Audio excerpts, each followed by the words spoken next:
अगर आप किसी विभाग से जुड़े हुए हैं और अपने काम के प्रति आपके अंदर ईमानदारी है, तो उस विभाग में ऐसे बहुत सारे लोग होंगे जिनको आपकी ईमानदारी हजम नहीं होगी और वो आपका बुरा करने के लिए चौबीसों घंटे सोचते रहेंगे। आज की जो सच्ची कहानी है वो रिंकू सिंह राही की है, जो अलीगढ़ के रहने वाले हैं। 26 मार्च 2009 की सुबह वो अपने ऑफिसर्स कॉलोनी के बैडमिंटन कोर्ट में अपने क्लर्क के साथ बैडमिंटन खेल रहे थे। इतने में वहाँ दो अनजान शख्स आते हैं और एक इशारा होता है। उसके बाद उन अनजान दो शख्सों ने रिंकू सिंह राही के ऊपर ताबड़तोड़ 7 गोलियां बरसाई, जिससे एक गोली उनके आंख में लग गई, जिस कारण उनकी आंख बाहर आ गई। एक गोली उनके सर में अटक गई, एक गोली उनके सर को छूती हुई चली गई, एक गोली उनके सीने को छूती हुई चली गई और एक एक गोलियां उनके दोनों हाथ में मारी गई और वो तड़पड़ा करके वहीं गिर पड़े। उस दौरान वहाँ सीओ मौजूद थे, एसडीएम मौजूद थे, लेकिन किसी ने भी एम्बुलेंस बुलाने की जरूरत नहीं की। इतने में ही रिंकू सिंह का छोटा भाई आता है दौड़ते हुए और रोते भी लगते सबसे गिड़गिड़ाने लगता है कि कृपया करके कोई एम्बुलेंस बुला दो, मेरे भैया को गोली मार दिया है किसी ने। आखिर ये कौन थे रिंकू सिंह राही और क्यों इनको गोली मारी गई और क्यों इनकी कहानी इतनी वायरल हुई, क्यों लोग इनसे सीख लेते हैं, आइए जानते हैं। नमस्कार, मैं हूं देवव्रत पांडे और आप देख रहे हैं न्यूज ऑन द वे। दरअसल अलीगढ़ के रहने वाले शिवदान सिंह हैं।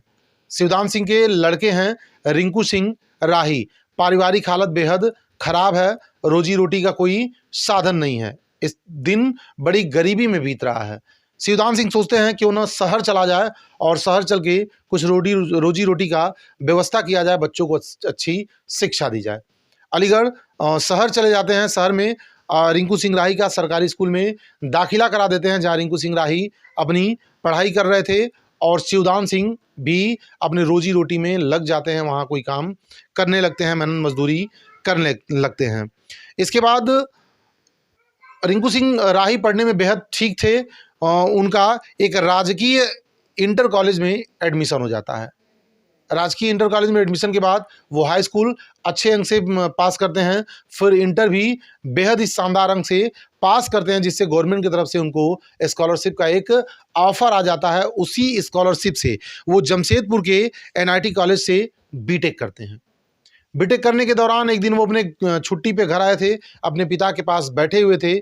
इसी बीच कोई आता है और शिवदान सिंह से कहता है, आप पेंशन के लिए अप्लाई क्यों नहीं कर देते हैं? अब तो आपकी उम्र भी हो गई है, पेंशन से आपको एक अतिरिक्त सहयोग मिल जाएगा, जिससे आपको अपना परिवार चलाने में कठिनाई नहीं होगी। पेंशन से भी आपको जरूर थोड़ा बहुत सहयोग मिल जाएगा। शिवदान सिंह कहते हैं कि मैंने बहुत कोशिश की, पेंशन के लिए अप्लाई भी किया हूँ, दफ्तरों के चक्कर काट रहा हूँ, लेकिन इसके बावजूद भी मेरी पेंशन नहीं बन पा रही है, मुझे पेंशन नहीं मिल पा रहा है। इतने में अपने पिता की बातों को सुन करके रिंकू सिंह राही के दिमाग में आता है क्यों ना अधिकारी बना जाए और लोगों की मदद की जाए, क्योंकि स्कॉलरशिप से वो बीटेक कर रहे थे। वो इस बात को बखूबी जान रहे थे कि स्कॉलरशिप एक स्टूडेंट के लिए कितना महत्वपूर्ण है। तो इसलिए वो निर्णय करते हैं कि वो अधिकारी बनेंगे, ऐसे बुजुर्गों की पेंशन बहाली करेंगे, स्कॉलरशिप जारी करेंगे और तमाम इस तरह के उनके दिमाग में आता है कि वो अधिकारी बन करके गरीबों की मदद कर सकते हैं, जिससे उनके तरह तमाम बच्चों को बहुत सारे लोगों को मदद मिल जाएगी। इसके बाद वो पढ़ाई करना शुरू करते हैं। सन 2004 में यूपी पीसीएस में उनका चयन हो जाता है। 2007 में उनकी ट्रेनिंग होती है और 2008 में मुजफ्फरनगर में उनकी पहली पोस्टिंग समाज कल्याण अधिकारी के रूप में हो जाती है।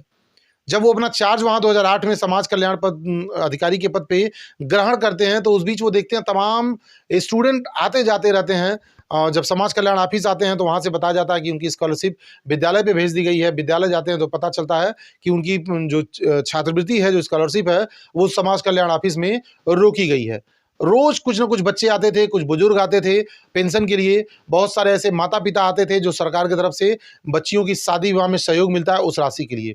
इस तरह के तमाम लोगों को जब आते जाते उन्होंने देखा तो रिंकू सिंह राही ने जड़ से काम करना शुरू किया कि आखिर इन लोगों के पैसे जा कहाँ रहे हैं। इसके बाद उन्होंने फाइलें पलटनी शुरू कर दी, तो जो साक्ष्य उनके सामने आया, उनके होश उड़ गए। लगभग 100 करोड़ का घोटाला 10 साल के अंदर अंदर हुआ था। यानी बच्चों की छात्रवृत्ति, वृद्धा पेंशन, विधवा पेंशन या बच्चियों की शादियों में जो सरकार की तरफ से सहयोग जाती थी, ऐसे तमाम सहयोग राशियां मिला करके 100 करोड़ का घपला वहां से किया गया था। फर्जी अकाउंट खोले गए थे, पैसे जिनमें ट्रांसफर कर दिए गए थे। यही वो कारण था जिस कारण बच्चों को स्कॉलरशिप नहीं मिल पाती है। अब वो इस पे जांच करना शुरू कर देते हैं। तो जो भ्रष्टाचारी इसमें इन्वॉल्व थे, जो क्लर्क थे, जो बड़े अधिकारी थे, जो नेता थे, जो माफिया थे, जो इनमें इन्वॉल्व थे, उनके हाथ पांव फूलने लगते हैं कि रिंकू सिंह इन मामलों का अब खुलासा कर देंगे और 100% उनको जेल जाना ही जाना है।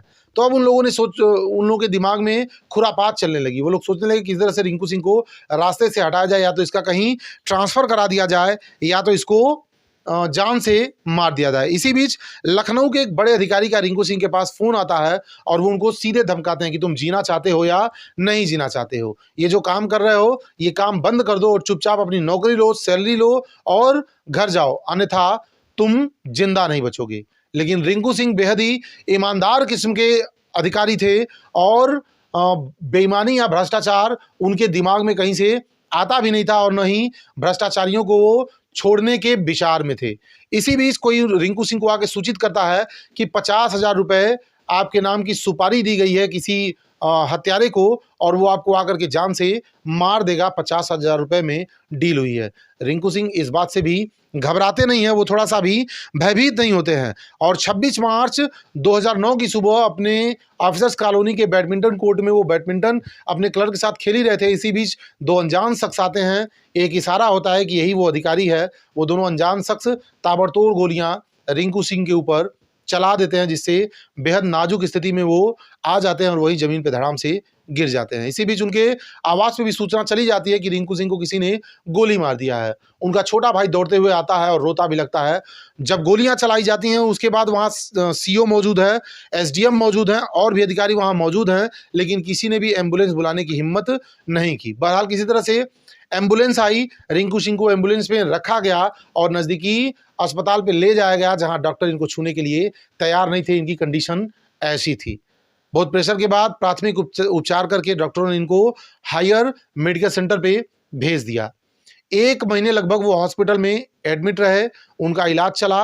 1 महीने के बाद उनको 4 महीने के बेड रेस्ट पे भेज दिया गया। जब रिंकू सिंह होश में आए तो उन्होंने देखा उनका जबड़ा टूट चुका है, उनके कान का पर्दा फट गया है, उनके कान से कुछ सुनाई नहीं दे रहा है और उनके हाथ भी ठीक तरह से काम नहीं कर रहे हैं, अर्थात एक तरह से वो विकलांगता की कैटेगरी में आ चुके थे। इतना कुछ हो जाने के बाद भी रिंकू सिंह राही ने अपना हौसला नहीं छोड़ा था। 4 महीने के बाद जब उन्होंने श्रावस्ती, उनका ट्रांसफर मुजफ्फरपुर से भदोही हो गया। 4 महीने बाद जब उन्होंने अपना फिर चार्ज लिया तो मुजफ्फरपुर से उनका तबादला भदोही हुआ। भदोही में 4 महीने उन्होंने काम किया। जैसे ही भदोही गए फिर वही पुराना राग अलापने लगे। रिंकू सिंह फिर भ्रष्टाचारियों को खोजने लगे और उनके खिलाफ सख्त से सख्त कार्रवाई करने की ठान ली। लेकिन वहाँ भी रिंकू सिंह के काम को कोई हजम नहीं कर पाया। जो वहाँ के भ्रष्टाचारी थे, जो माफिया थे, जो इसमें इन्वॉल्व थे, उन्होंने 4 महीने बाद ही इनका श्रावस्ती ट्रांसफ़र कर दिया। श्रावस्ती में मात्र 3 दिन इन्होंने ड्यूटी किया। आप सोचिए कि ईमानदार आदमी को किस तरह से टॉर्चर किया जाता है। मैंने शुरू से ही कहा कि अगर आप ईमानदार हैं तो आप किसी को हजम नहीं होंगे। जो भ्रष्टाचारी हैं, जो माफिया हैं, जो इस तरह के कारनामे करते रहते हैं, उनको आप हजम नहीं होंगे। श्रावस्ती में 3 दिन की पोस्टिंग इनकी हुई। 3 दिन बाद फिर उनका ट्रांसफ़र ललितपुर कर दिया गया। ललितपुर 1 साल तक वो काम करते रहे और यहाँ भी वो भ्रष्टाचार को उजागर करते रहे। जो इसमें संलिप्त थे उनके नाम को वो उजागर करते रहे। 26 मार्च 2012 में सरकार बदल गई। बसपा सरकार से अखिलेश यादव, समाजवादी पार्टी की सरकार बनी, अखिलेश यादव मुख्यमंत्री बने। उसके बाद अलीगढ़ से इनका ट्रांसफ़र फिर हापुड़ के लिए कर दिया गया। हापुड़ में जब इनकी ट्रांसफ़र हुई तो वहाँ के जो उच्च अधिकारी थे उन्होंने सोचा कि इसको आईएएस की तैयारी कराई जाए। तो ऐसे बहुत से इंस्टीट्यूट हैं जो आईएएस की तैयारियां कराते हैं, जहां ऐसे लोगों के लिए खाना पीना रहना सब कुछ फ्री होता है। इसके बाद ये रिंकू सिंह राही हापुड़ के एक कोचिंग सेंटर में आईएएस की तैयारी करने लगते हैं। वहीं इन रिंकू सिंह से एक स्टूडेंट मिलता है। वो कहता है, सर आप इतने ईमानदार हैं और आपके कार्य करने का तरीका इतना शानदार है, जितने शानदार तरीके से आप पढ़ते हैं, आप आईएएस की तैयारी करिए। 100% आप यूपीएससी का एग्ज़ाम क्लियर कर पाएंगे और आप एक आईएएस अधिकारी बन जाएंगे। उस बच्चे के इस बात से रिंकू सिंह सहमत होते हैं और उस बच्चे से काफ़ी मोटिवेट होते हैं। इसके बाद ये जम करके पढ़ाई करना शुरू कर देते हैं। साल 2021 में रिंकू सिंह यूपीएससी के एग्ज़ाम को क्लियर कर देते हैं और आईएएस कैडर इनको मिल जाता है और इनको 2021 में ही यूपी में आईएएस के रूप में पोस्टिंग मिल जाती है। उसके बाद मार्च 2024 में फिर रिंकू सिंह को मुजफ्फरनगर में पहली पोस्टिंग मिलती है। मुजफ्फरनगर जब इनको पोस्टिंग मिलती है, ये वही जगह थी जहां इनको गोलियां मारी गई थी। फिर वो उसी स्थान पे खड़े थे जहां इनको 7 गोलियां मारी गई थी। उस स्थान पे खड़े होकर के पुराने कहानी को याद कर रहे थे। इधर इन्होंने जो एफआईआर दर्ज कराई थी, इनके ऊपर जिन लोगों ने गोलियां चलाई थी, 8 लोगों के खिलाफ रिंकू सिंह राही ने एफआईआर दर्ज कराई थी, जिसमें 4 लोगों के खिलाफ पुख्ता सबूत मिले थे। 4 लोगों के खिलाफ सबूत नहीं मिले थे, इसलिए उन्हें छोड़ दिया गया और बाकी 4 लोगों को 10-10 साल की कोर्ट के द्वारा सजा सुनाई गई और कुछ अर्थदंड भी लगाया गया। ऐसे तमाम अधिकारी हमारे समाज में हमारे लोगों के लिए काम कर रहे हैं, लेकिन ये भ्रष्टाचारी उन्हें काम नहीं करने देते हैं। या तो उनके इस तरह से ट्रांसफर होते रहते हैं, या उन्हें जान से मार दिया जाता है, या उन्हें गायब कर दिया जाए। न जाने ऐसे कितने अधिकारी होंगे जिनके साथ इस तरह की घटनाएं हुई हैं। मैं सैल्यूट करता हूं रिंकू सिंह राही जैसे अधिकारियों का। इतना कुछ हो जाने के बाद भी वो भ्रष्टाचार का उजागर इसी तरह से करते रहते हैं और दृढ़ संकल्पित रहे। वो आईएएस बनकर के भी समाज में आए, आईएएस के रूप में पोस्टिंग ली और भ्रष्टाचारियों के खिलाफ वो काम कर रहे हैं। इस तरह की कहानियों को सुनाने का मकसद किसी को डराना, किसी को धमकाना नहीं है, बल्कि लोगों को जागरूक करना है। अगर ये कहानी आपको अच्छी लगी हो, यूट्यूब पे देख रहे हैं तो हमारे यूट्यूब चैनल को सब्सक्राइब जरूर करें। फेसबुक पे देख रहे हैं तो हमारे फेसबुक चैनल पेज को फॉलो जरूर करें। और ऐसी और भी दमदार और सत्य घटना पे आधारित कहानियों को सुनने के लिए देखते रहिए न्यूज़ ऑन द वे।